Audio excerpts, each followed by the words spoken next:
Alright, ladies and gentlemen, welcome back to another episode of Hermitcraft. As you can tell probably by my voice, I sound different today. I am super ill, or I've got a super annoying cold that I've had for a couple of days, and it's very frustrating. Very frustrating because obviously I want to record videos for you guys. I tried to start an episode yesterday and my voice didn't last, so we'll see how it goes today. But yeah, I'm not sad or anything. It's just my voice. It's not the best at the moment. Anyway, I'm trying to make my way in the big docks to Black Pearl because last time we ended by making the beggar skull in town, the poorest hermit in the world. And okay, I can go down here. And you guys said that I should check the Black Pearl, and I should. Like, I've been so spoiled with Cubfan checking the yield from this shop that I haven't even bothered. Yeah, no prismarine sold. I think the only thing that we would have earned anything from would be sea lanterns. Ooh! Oh, wow, okay. So I have 1 diamond in my inventory. That's over a stack of diamonds? Holy crap. 34 each. 34 diamonds each. That's a great yield. Before we pay Cubfan, I am curious to see what generosity the hermits have shared.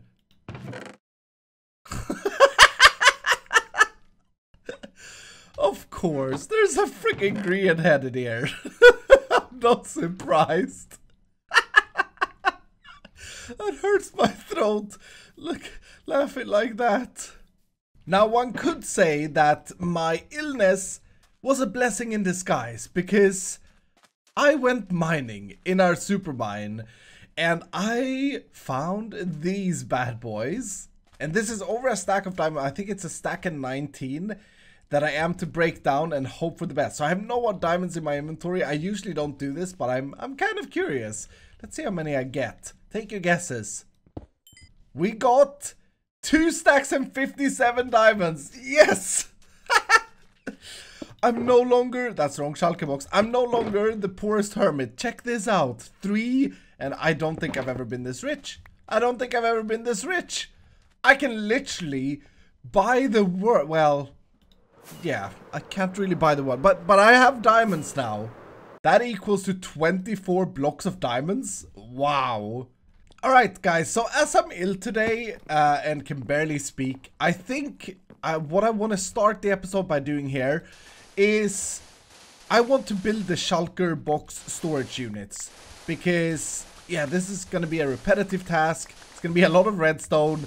And most of that stuff is done off camera. But the idea is, if you remember back when we did our super mine, I have these shulker units that basically takes an input and stores it in shulker boxes. So instead of having an input and storing it directly in the chest here, like these things do, they store them in shulker boxes, and whenever a shulker box is full, a shulker box gets put in a chest that we can access.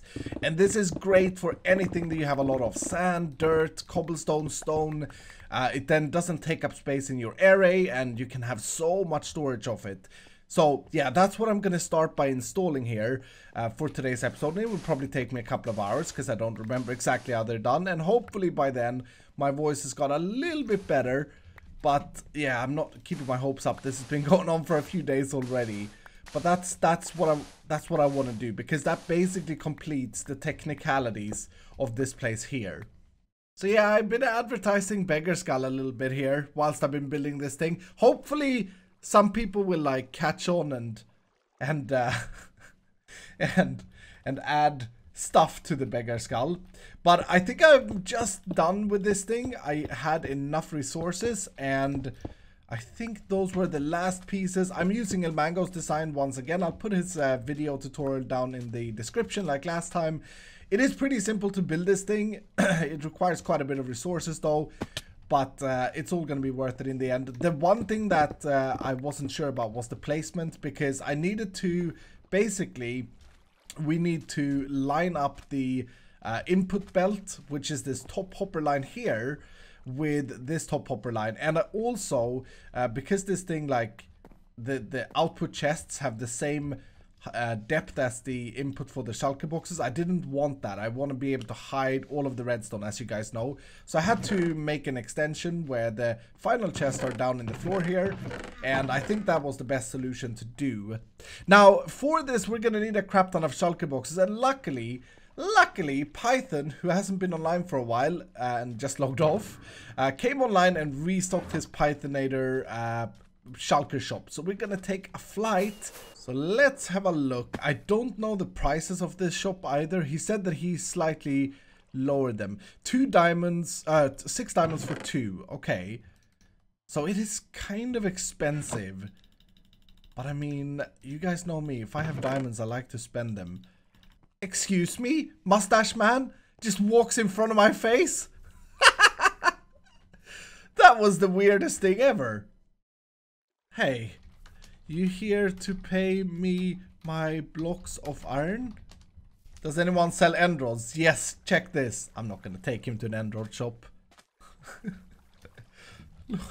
Look. Wonder what will happen if I just leave him to it.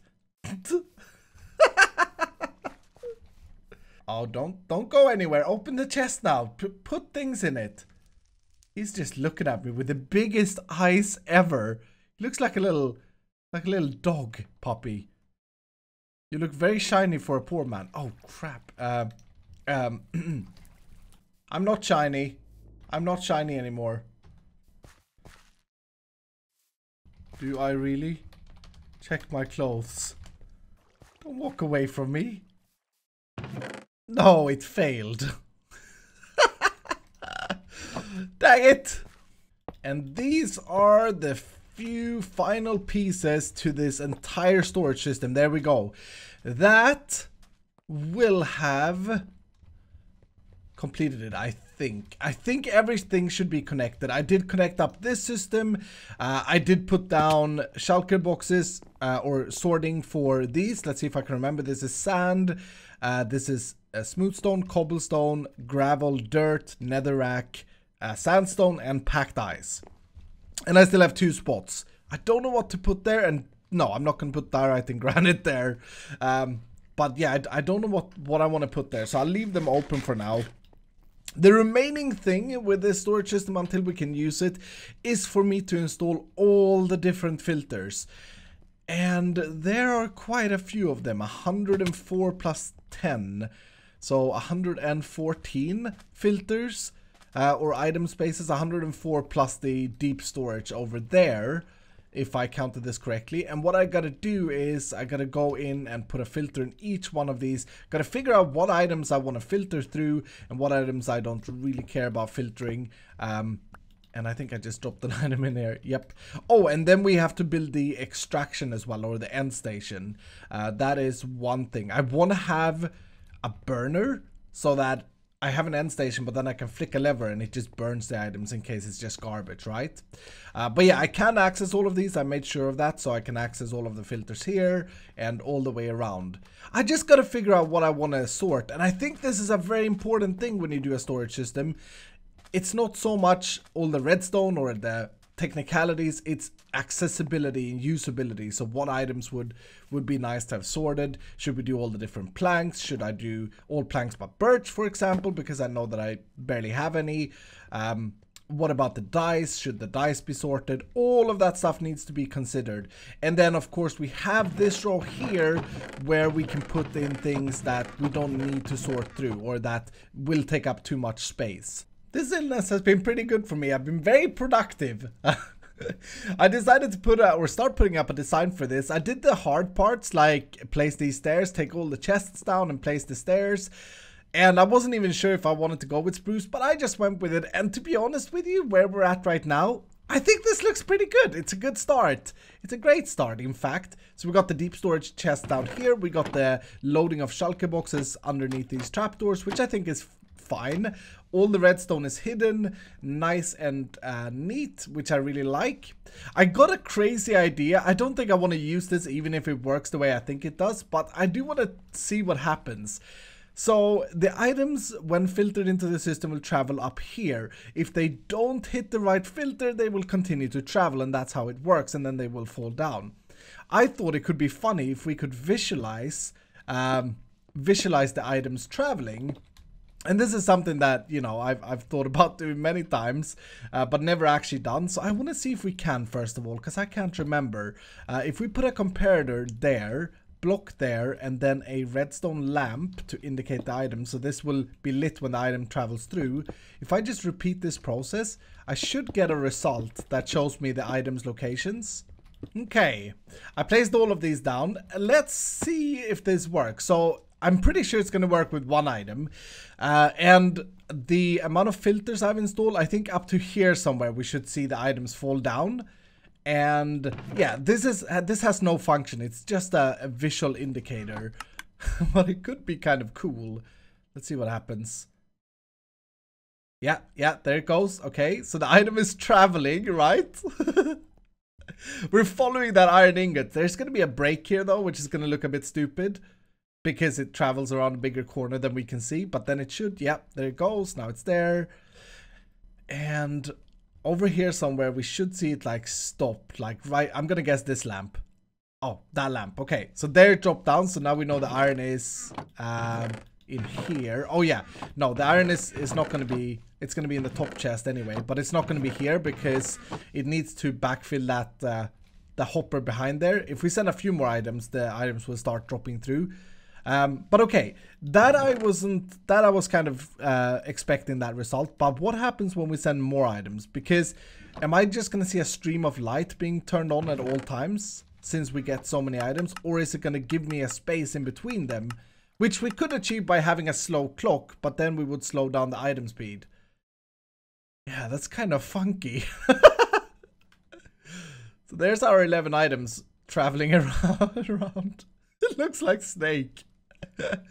That's pretty cool though, I gotta say, that's pretty cool. Yeah, I've tried this out now for a little while here during nighttime and stuff, and turns out this is a lag machine. Specifically when it's nighttime, it just lags the entire room out so much. So I think I'll take it down. It was a cool little concept that I believe you can probably use with some builds, if it's not this massive maybe. And it would probably be, or it is a cool indicator. Let me know what you think down below. It's always interesting to hear, like how far will we go in using redstone for aesthetics, or how far do you go? Right. So now that that's taken down, I did actually finish up the this thing here, or at least I put a design to it. I've been using this dark oak wood. I think it looks really cool. It's the new texture. I really like it. I don't know what he did different. I couldn't tell you. But it just looks good. It just looks good. We're in texture pack version 3.3, and guess what? The color failure is fixed. So either they listened to me, or they just saw it themselves and they were like, okay, well, we gotta change it, or they listened to someone else. But they changed it, so now everything looks a lot more suiting again, which I think is really good. And to be honest with you, this 3.3 pack I love these textures. They're really, really good. I think they're great. But yeah, I finished up a design for the input chest, and I also put in our output chest. So anything that doesn't get filtered will end up in this chest right here for now. And the next step to this is, well, to be able to store things, I obviously have to install all the filters. And I don't know if I want to do that right now. That's going to take a lot of time. But I do want to put a ceiling on this today as well. Now, I will warn you guys that today has been a very weird day because of my illness. I have no idea how little or how much video time we are in. I'll let you in on a secret. I'm actually on day 2 of this recording, just due to fever attacks and having to leave the computer and take breaks and that kind of stuff. You know how it is to be ill, so I'm sure I don't have to tell you. I wish someone could sleep though, but Mumble says that if he sleeps, it costs 100 diamonds, or I have to pay him 100 diamonds for him to sleep. What an expensive sleeper.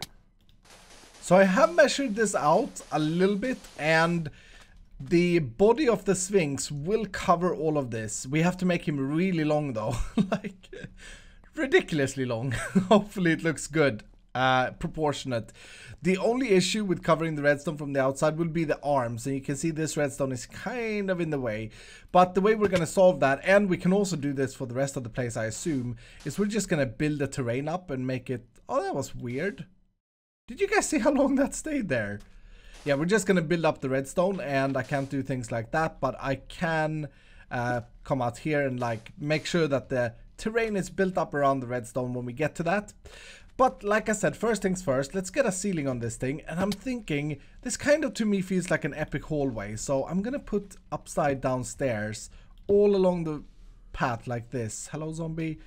And I'm actually going to need to have something to stand on as well. So I got stairs all the way up. And now we're going to finish it off with a red line. I just came up with this idea and I don't know if it's going to look good. But the idea is that everything has this red line in this kingdom or whatever in this base. So yeah, I think, yeah, that's looking pretty cool. It kind of goes very well with the Sphinx as well, because the Sphinx is yellow and red, and this is yellow and red as we look in. Oh wow, that looks freaking epic. I like that. We do need some kind of pre-entrance thing here though, so maybe I'll just do something like this. And that, and yeah, so that it opens up as you walk in here, and that's just gonna make it look more epic. Boop. Obviously I have to close the gap in between, but you know what I mean. Okay, so I want a big logo to sit on, well, big, but I want the logo. I don't have torches either. Wow, preparations. I want the logo to sit up there, and that space is 1, 2, 3, 4, 5, 6 by 4. Where the center blocks are going to be the most visible ones. I want something that looks epic as we walk in here. And if you notice another thing, the lighting can actually be played around with here because of the uses of stair blocks. So to give you an example, oh no, we already have bats. I need torches. Okay, here we go. To give you guys an example, we could put a torch here, and that's going to give like a cool lighting effect on the roof. You see that? Obviously, it will be even more obvious when this entire thing is like completely blacked out, which, yeah, I should just do that real quick. Okay, there we go. So yeah, that's gonna give a cool lighting effect. And if I do the same here, we can place them in different places as well. The only thing that's important when you do this is that you are consistent with where the light is blocked and not. And this here, both of these are stair blocks, and none of them are light blocked, in case you didn't know that. It's a really neat little thing that I've made some cool designs with in the past.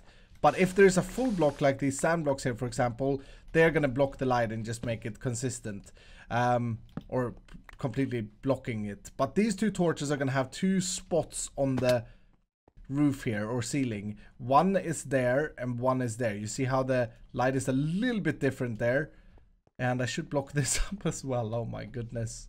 But yeah, anyway, regardless, that black thing there is because there's no light source, I assume, or because there's a block actually on top of it. Yeah, it could be because there's a block there, and it's because there's a block there. See how much that block impacted that? It's super interesting. I think it's a super weird thing that you can do with lighting in Minecraft. And I like how this black line down the red in the center really adds to the whole epic feel. Yeah, I really like that. We could of course put lights in the ceiling if we want to, like lanterns hanging down or something like that. I'm not sure. But the logo. Help me out with the logo, ladies and gentlemen. For those of you who think these things are fun, send me screenshots. The best way to do this is over Twitter. Or on the Reddit, the Hermitcraft Reddit. I will check it as well. See if you guys build anything in your own Minecraft worlds that could fit this thing. It would be really, really nice if you wanted to help out. And then we'll add that in. And I think that is actually this room more or less finished, our storage room. It's very weird, is it not? It's very different. But it holds a lot of items. It is automated. I gotta fix that wall. It has a cool vault underneath, and I really like it. Besides, I haven't even started labeling the chest or anything yet. We need to figure out a way to do that. I don't think I want to use item frames. I think I want to use signs, if anything. But yeah, that's gonna do it for today, ladies and gentlemen. Hopefully you have enjoyed this video, even though I'm super ill and barely have a voice. Thank you guys so much for watching.